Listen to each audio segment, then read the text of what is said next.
আইন শৃঙ্খলা পরিস্থিতির অবনতি হয়নি, কিন্তু শৃঙ্খলা বাহিনী হিসাবে এবং আমাদের সবসময় সতর্ক থাকতে হয়। কার্যক্রম নিষিদ্ধ যে মাফিয়া বাহিনী আওয়ামী লীগের কিছু অপতৎপরতা লক্ষ্য করা যাচ্ছে।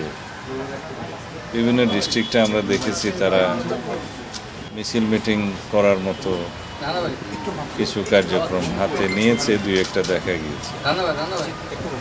তাতে করে আমাদের মনে হয়েছে তারা হয়তো একটা অস্থিরতা সৃষ্টির পায় তারা করলেও করতে পারে। এই বিবেচনায় আমরা আমাদের সমস্ত বাহিনীগুলোকে সতর্ক থাকার জন্য নির্দেশনা দিয়েছি, যা সবসময় থাকে। তার বাইরে আমরা আজকে থেকে 30 তারিখ পর্যন্ত আমাদের সেনা সদস্যদেরকে আবার ইনএইড টু সিভিল পাওয়ার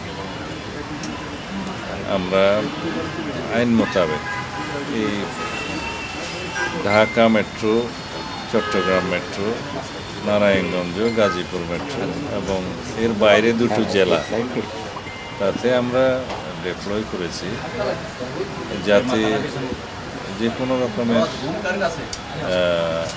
অপতৎপরতা অ্যাড্রেস করা যায়। ইনএইড টু সিভিল পাওয়ার এইটুকু। মাননীয় মন্ত্রী, যেখানে পুলিশকে সরকার আরো পুলিশের প্রতি যে অনাস্থা তৈরি হয়েছে, সাধারণ মানুষের আস্থায় নিতে যাচ্ছে, সেখানে সেনাবাহিনী তুলে দেওয়ার প্রক্রিয়া শুরু হয়, আবার 6 জেলায় সেনা মোতায়েনের সিদ্ধান্ত। এখানে আস্থা অনাস্থার প্রশ্ন আসে কেন?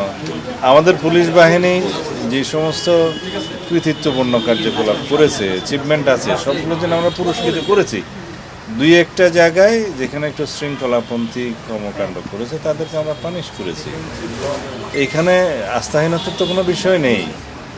আমরা সবসময় প্রয়োজনীয় ক্ষেত্রে ইনএইড টু সিভিল পাওয়ার মাঝে মধ্যে বিজিবিকে আনি, মাঝে মধ্যে সেনা সদস্যদেরকে আমরা নিয়োগ করি। এটা ইটস রুটিন ওয়ার্ক। মাননীয় মন্ত্রী, 5 জুন থেকে তো সেনাবাহিনী ধাপে ধাপে তুলতে যাবে, আর সেই ক্ষেত্রে যখন এইরকম একটা সময় আবার নতুন করে 6 জেলায় সেনাবাহিনী মোতায়েন, পুলিশ কি পারত না? এইটা গত 15 তারিখে সারা বাংলাদেশ থেকে সেনা সদস্যদেরকে প্রত্যাহার করা হয়েছে, যারা দীর্ঘ প্রায় 1.5 বছর যাবৎ মাঠে ছিল, ইন্টারিম গভর্নমেন্টের সময় ছিল। কিন্তু আমরা নির্বাচিত সরকার আসার পরে আমরা যত শীঘ্র সম্ভব তাদেরকে মাঠ থেকে প্রত্যাহার করেছি, প্রত্যাহার করা হয়েছে। কিন্তু এখন যেটা আমরা কয়েকটা জায়গায় ডিপ্লয় করতে যাচ্ছি সেটার সাথে ওই পরিস্থিতির কোনো মিল নাই। এটা ইনএইড টু সিভিল পাওয়ার। সেটা কি পুলিশকে সহযোগিতা করবে? হ্যাঁ, ইনএইড টু সিভিল পাওয়ার। শুধুমাত্র 6 জেলায় অন্যান্য জায়গায় কি তাহলে কোনো ধরনের আশঙ্কা নেই? না না, আমরা মনে করেছি কোন কোন জায়গায় তাদের অপতৎপরতা বৃদ্ধি পেয়েছে, আমাদের ইন্টেলিজেন্স রিপোর্টের ভিত্তিতে আমরা সেটা করছি। এটা শুধু নয়, আরও কিছু বিষয় আছে, আমি এখানে এগুলো ফাঁস করতে চাই না। দেশে অস্থিরতা সৃষ্টির জন্য কিছু কিছু মহল, কোনো মহল অপতৎপরতায় লিপ্ত আছে। তো সেই জন্য আমরা অ্যালার্ট থাকার অংশ হিসেবে আমরা নিয়েছি।